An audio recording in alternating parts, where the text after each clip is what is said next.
بسم اللہ الرحمن الرحیم نحمدہ ونصلی ونسلم علی رسولہ الکریم اما بعد وہو الاسم قسمان، یہاں سے بات چل رہی تھی اور سبق نمبر 28۔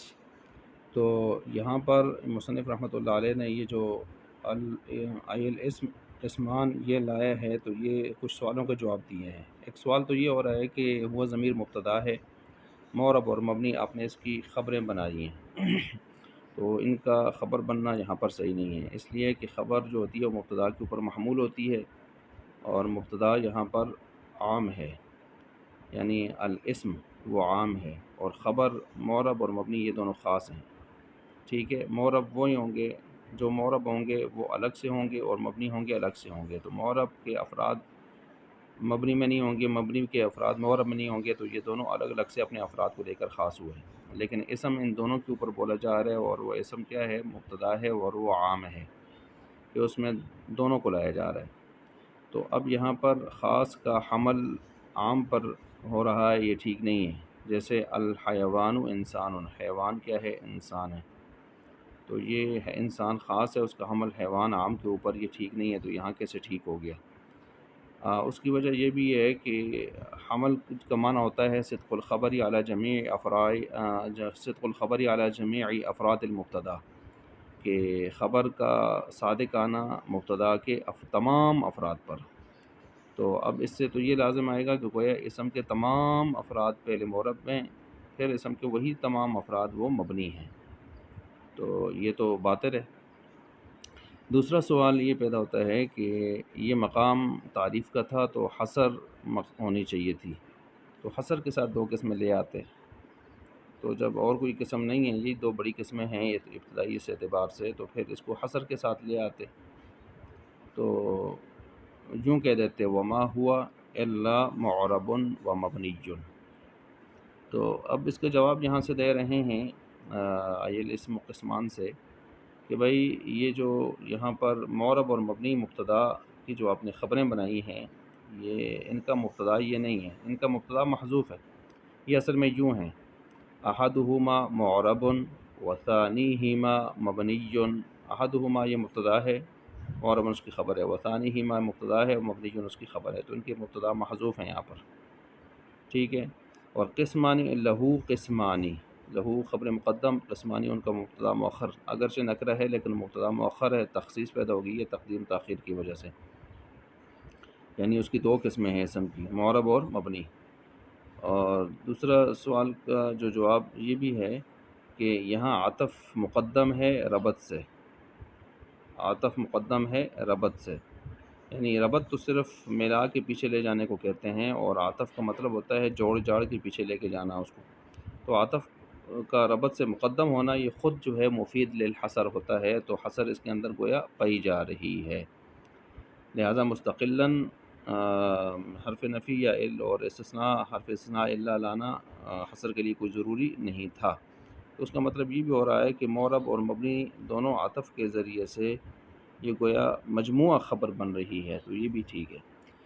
اب دوسری بات یہاں پر یہ ہے کہ جو فرمایا جا رہا ہے لِأَنَّهُ لا يخلو، تو شارح نے جو کہ وجہ حصر یہاں سے بیان کی ہے اور اس کا خلاصہ یہاں سے بیان کرنا چاہتے ہیں، تو میں نے خیر پچھلے 27 نمبر سبق میں آپ کے سامنے معربات اور مبنیات کی ایک فہرست دے دی تھی مختصر، تو یہاں سے اب ذرا اس کو سن لیں کہ یہاں وجہ حصر جو بیان کی جا رہی ہے اس میں یہ ہے کہ اسم دو حال سے خالی نہیں ہے، یا تو وہ اپنے غیر کے ساتھ مرکب ہوگا یا نہیں ہوگا، اگر مرکب نہ ہو تو وہ مبنی ہوگا، جیسے میں نے کہا تھا نا، جو اعراب ترکیب میں نہ آئے، عبارت میں نہ آئے، مبنی پر سکون ہوتا ہے، جیسے زید مرکب ہے ہی نہیں ہے، کنارے پر ہے، مفرد ہے، مفردات جتنے ہیں سارے مبنی پر سکون ہوتے ہیں، اور اگر مرکب ہو تو پھر دو حال سے خالی نہیں ہے، یا تو مبنی اصل کے ساتھ مشابہ ہوگا یا نہیں ہوگا، اگر مشابہ ہوا تو وہ مشابہ مبنی ہوں گے، اور میں نے کہا تھا وہ اس میں غیر متمکن کی 8 قسمیں ہیں، اور اگر مشابہ نہ ہوا تو وہ معرب ہوگا۔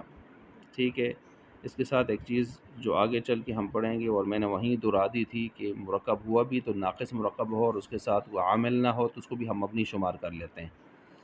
اچھا جی، اب اگر وہ مشابہ بھی نہیں ہے، اس کے ساتھ عامل بھی نہیں ہے، تو یعنی پھر وہ تو یعنی مشابہ ہے تو وہ مشابہ مبنی ہو جائے گا، اور عامل نہیں ہے تو وہ بھی مبنی ہو جائے گا. لیکن اگر وہ عبارت میں آیا ہے اور مبنی کے ساتھ مشابہ بھی نہیں ہے اور عبارت میں اس طور پر آیا کہ اس کے ساتھ عامل بھی موجود ہے تو وہ معرب ہوگا. یہ تو ہوا خلاصہ. اب گویا یہاں پر یہ سمجھیں کہ مبنی کی انہوں نے بظاہر یہاں دو صورتیں بتائی ہیں، یا اپنے غیر کے ساتھ مرکب ہی نہ ہو، مبنی بر سکون زید، مرکب تو ہو لیکن مبنی اصل کے مشابہ ہو. ٹھیک ہے، جیسے غیر متمکن کی 8 قسمیں. ٹھیک ہو گیا. اور باقی تیسرا جو ہے وہ عامل کے ساتھ نہ ہو، جیسے غلام و زید وہ. اور ایک مبنی اصل کی 4 قسمیں جو الگ سے ہم نے بتائی تھیں، فعل ماضی تمام کی تمام، اور فعل امر حاضر معروف کے 6 صیغے، اور اسی طرح جو ہے وہ تمام حروف اور جملہ بھی. یہ 4 مبنی اصل ہیں. اچھا، معرب ہونے کی پھر ایک صورت سامنے آئی، وہ یہ کہ مرکب ہو وہ غیر کے ساتھ، اور اس کے ساتھ اس کا عامل بھی موجود ہو، اور وہ مبنی اصل کے مشابہ بھی نہ ہو، تو پھر وہ معرب ہوگا. اب یہاں پر معرب کی تعریف مصنف فرما رہے ہیں، فالمعرب المرکب الذی لم یشبہ مبنی الاصلی. وہ ہوتا ہے معرب و مرکب کے جو نہ مشابہت رکھے مبنی اصل کے ساتھ، اور عبارت میں بھی آیا ہو اور اس کے ساتھ کوئی عامل شامل بھی آیا ہو. یعنی معرب وہ ہوتا ہے جو مرکب ہو اور مبنی اصل کے ساتھ اس کی مشابہت نہ ہو، یہ، اور ساتھ میں نے کیا کہا، اس کے ساتھ عامل بھی آیا ہو. تو معرب کی تعریف میں عام طور پر 2 قیدیں آتی ہیں، ایک یہ کہ وہ مرکب مع الغیر ہو، اور دوسرا مبنی اصل کے ساتھ مشابہت نہ رکھتا ہو. اور ایک تیسری قید جو شارح نے یہاں پر لگائی ہے وہ ہے ترکیبًا یتحقق معہ عاملہ، کہ ترکیب یہاں پر جب اس کی عبارت میں ہو رہی ہے تو اس کے ساتھ اس کا عامل بھی موجود ہو. ٹھیک ہو گیا یہ. تو اب یہاں پر یہ سمجھنے ہیں کہ معرب کی تعریف لفظ اسم سے جو یہاں پر کر دی ہے نا، یہ اس کو یعنی وہ جو ہے معرب وہ اسم ہے کہ یا وہ ہے کہ جو قسم بنتا ہے کس کی، اسم کی، یہاں سے جو بتا رہے ہیں. تو یہاں پر معرب کی تعریف میں لفظ اسم جو مقدر یہاں پر ہم مان رہے ہیں وہ جنس ہے، اور تمام اسماء کو جو ہے یہ تعریف کیا ہو رہی ہے، صادق آ رہی ہے، کیونکہ وہ اسم جو ہے مطلق ہے تو وہ جنس ہے.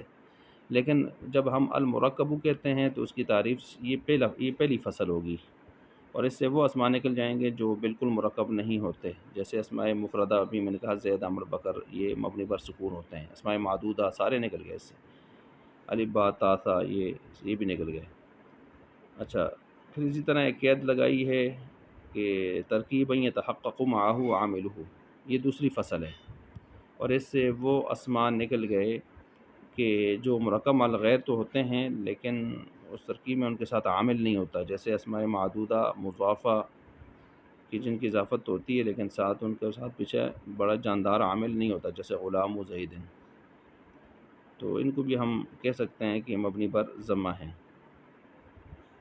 اچھا، اسی طرح جو ہے الذی لم یشبہ مبنی الاصلی، یہ تیسری فصل ہے، اور اس سے اسماء مرکبہ نکل گئے کہ جن کے ساتھ ترکیب میں عامل بھی موجود ہوتا ہے، ترکیب میں بھی ہوتے ہیں لیکن مبنی اصل کے ساتھ مشابہت رکھنے کی وجہ سے وہ مبنی ہو جاتے ہیں، جیسے قام ہؤلاء.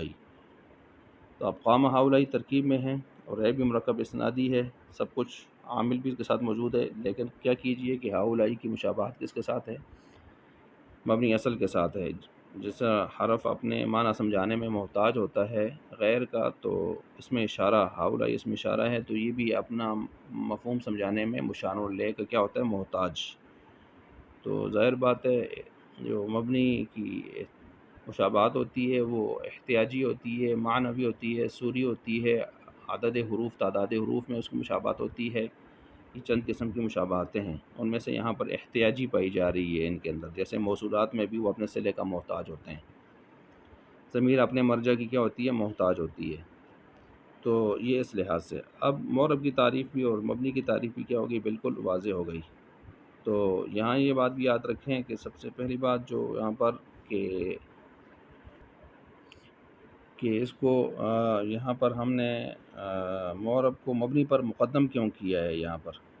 تو اس کی تقدیم کی بہت ساری وجہ ہیں. ایک تو یہ ہے کہ معرب کی تعریف میں وہ تعریف وجودی عنصر پایا جاتا ہے، تعریف وجودی ہے، کیونکہ اس کے پہلے جز المرکب جو مرکب ہو غیر سے، تو یہ تعریف وجودی پائی جا رہی ہے.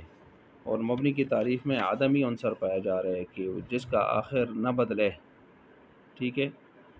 اچھا، تو اب ظاہر بات ہے جو وجودی ہوتی ہے وہ آدمی سے شرافت میں بڑھ کر ہوتی ہے، اشرف ہوتی ہے، اس لیے معرب کو مقدم کیا. دوسری وجہ یہ ہے کہ معرب کے مباحث بہت زیادہ ہیں تو ان کو پہلے لایا، اور مبنی کے اس کے بنسبت کم ہیں. اور العزت للتکاثر، زیادہ جو قابل عزت چیز یا غلبہ والی چیز ہوتی ہے وہ تکاثر، جس کے لیے کثرت پائی جائے. تیسری وجہ یہ ہے کہ معرب اور مبنی دونوں اسم ہیں، اور دونوں جب اسم ہیں تو معرب میں جو اصلی اسمیت ہے اس پر معرب برقرار رہتا ہے. معرب اپنی اصلی اسمیت پر کیا رہتا ہے؟ برقرار رہتا ہے، کیونکہ حرف اور فعل کے مشابہ نہیں ہوتا، وہ حرف اور فعل کے مشابہ نہیں ہوتا. کون جی؟ معرب. تو جبکہ مبنی جو ہے وہ اپنی اصل پر برقرار نہیں رہتا، اس میں فعل اور حرف کی مشابہت آتی ہے. کیسے مشابہت آتی ہے؟ اس لیے کہ حرف مبنی ہیں وہ بدلتے نہیں، اور فعل کے اندر بھی آپ دیکھیں ماضی ساری ایسی ہی ہے، اور جو ہے امر حاضر معروف کے صیغوں کا دیکھ لیں. ٹھیک ہے. تو اصل تو اس کے اندر انصراف ہے، اور انصراف اسم کی اس اصلیت ہے، تو وہ معرب کے اندر کامل درجے میں پایا جاتا ہے. تو اس لیے گویا اپنی اصلی خاندانی اسمیت پر معرب برقرار ہے، تو اس کو پہلے رکھا ہم نے. چوتھی وجہ یہ ہے کہ معرب کی جو دلالت معنی معتبرہ پر ہوتی ہے تو وہ بالکل واضح ہوتی ہے. کیا مطلب؟ معنی معتبرہ کا مطلب ہے وہ معنی فاعلیت مرفوع ہونے کی صورت میں، معنی مفعولیت منصوب ہونے کی صورت میں، معنی اضافیت مجرور ہونے کی صورت میں. تو معرب میں وہ بالکل زبر زیر پیش نظر آتے ہیں، تنوین نظر آتی ہے، تو بالکل واضح ہوتی ہے. جبکہ مبنی کی جو دلالت معنی معتبرہ پر ہے وہ واضح نہیں ہوتی، وہ کیونکہ وہ بدلتا نہیں ہے تو اس وجہ سے واضح نہیں ہو. مثلا قام ہاؤلائی، رأیت ہاؤلائی. ٹھیک ہے. اور مررت بہاؤلائی.